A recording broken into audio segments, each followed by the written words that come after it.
करो, शुरू करो, कथा शुरू करो। देवउठनी एकादशी। हाँ। बोलो विष्णु भगवान की जय। जय। लड्डू गोपाल की जय। जय। ब्रह्मा जी बोले कि हे मुनि श्रेष्ठ, अब आप पापों को नष्ट करने वाली तथा पुण्य और मुक्ति को देने वाली प्रबोधिनी एकादशी का महात्म्य सुनिए। भागीरथी, गंगा तथा तीर्थ, नदी, समुद्र आदि तभी तक फल देते हैं जब तक प्रबोधिनी एकादशी नहीं आती। कार्तिक मास की शुक्ल पक्ष की प्रबोधिनी एकादशी के व्रत का फल 1 सहस्त्र अश्वमेध तथा 100 राजसूय यज्ञ के बराबर होता है। नारद जी ने पूछा कि हे पिताजी, संध्या को भोजन करने से, रात्रि में भोजन करने तथा पूरे दिन उपवास करने से क्या क्या फल मिलता है, उसे आप समझाइए।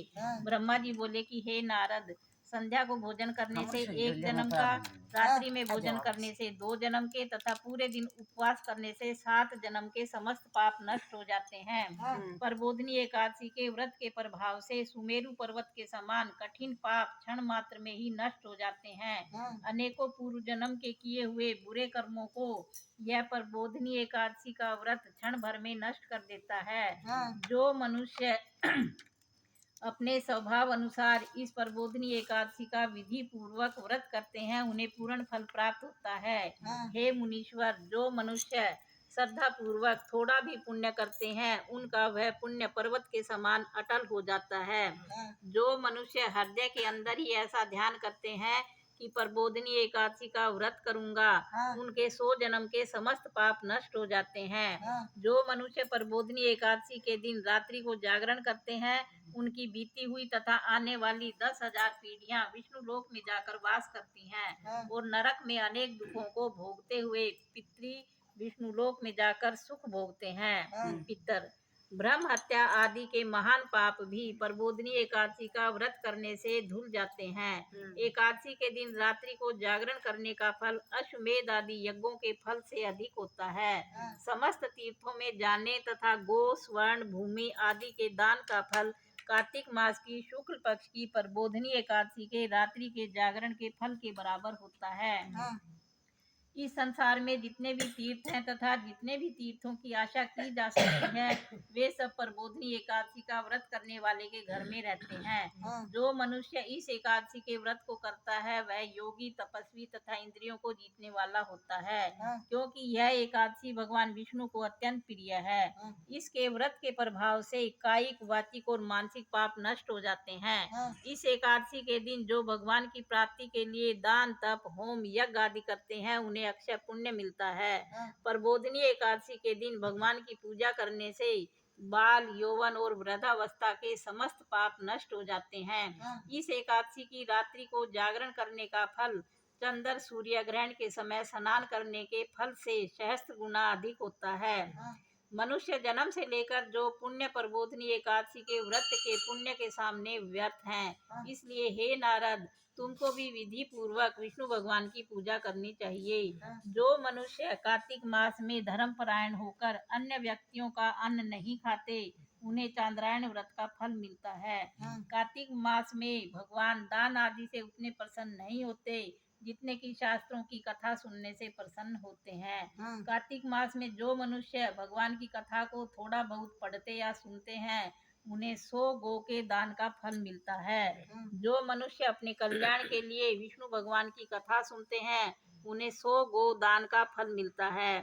मनुष्य अपने कल्याण के लिए विष्णु भगवान की कथा सुनते हैं, वे अपने कुटुंब का उद्धार करके 1 सहस्त्र गो दान का फल पाते हैं। जो मनुष्य प्रबोधिनी एकादशी के दिन विष्णु की कथा सुनते हैं, उन्हें 7 दीप के दान का फल मिलता है।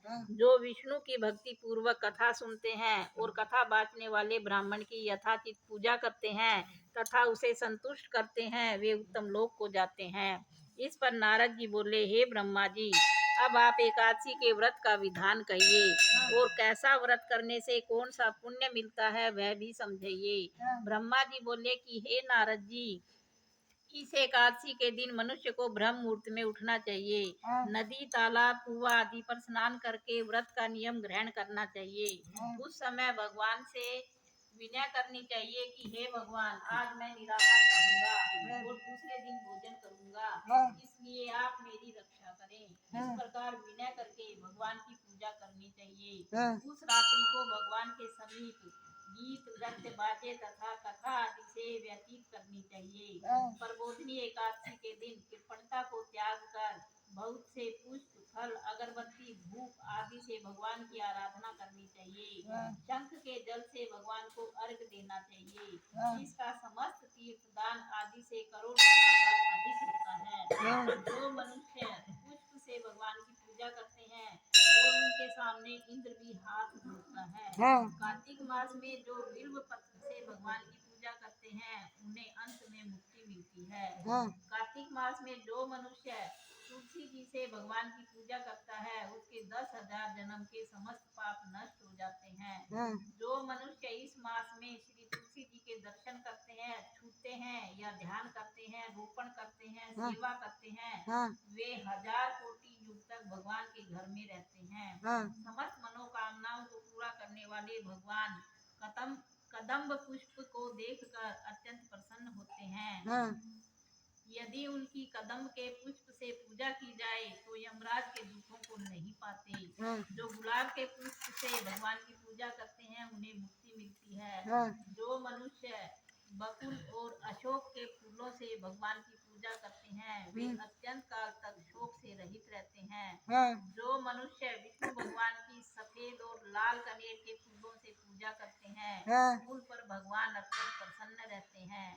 जो मनुष्य विष्णु भगवान की दुर्वा दल से पूजा करते हैं वे पूजा के फल से 100 गुना फल अधिक पाते हैं। जो भगवान की समी पत्र से पूजा करते हैं वे भयानक यमराज के मार्ग को सफलता से पार कर जाते हैं। जो मनुष्य चंपक पुष्प से भगवान विष्णु की पूजा करते हैं वे आवागमन के चक्र से छूट जाते हैं। जो मनुष्य स्वर्ण का बना हुआ केतकी पुष्प भगवान पर चढ़ाते हैं उनके करोड़ों जन्म के पाप नष्ट हो जाते हैं। जो मनुष्य भगवान को पीले और लाल वर्ण कमल के सुगंधित पुष्पों से पूजा करते हैं उन्हें श्वेत द्वीप में स्थान मिलता है। इस प्रकार रात्रि में भगवान की पूजा करके प्रातः काल शुद्ध जल की नदी में स्नान करना चाहिए। स्नान करने के पश्चात भगवान की पूजा करनी चाहिए। इसके बाद इस व्रत की समाप्ति पर ब्राह्मणों को भोजन कराना चाहिए और दक्षिणा देकर मीठे वाक्यों द्वारा सभा करनी चाहिए। इसके उपरांत भोजन गो और दक्षिणा से गुरु की पूजा करनी चाहिए और ब्राह्मणों को बहुत सी दक्षिणा देकर इस नियम को छोड़ना चाहिए। ब्राह्मणों को यथाशक्ति दक्षिणा देनी चाहिए। जिस ब्राह्मण को रात्रि में भोजन करावे उसे स्वर्ण सहित बैल दान करना चाहिए। जो मनुष्य यात्रा स्नान करते हैं उन्हें दही और शहद दान करना चाहिए। जो मनुष्य फल की आशा करते हैं उन्हें फल का दान करना चाहिए।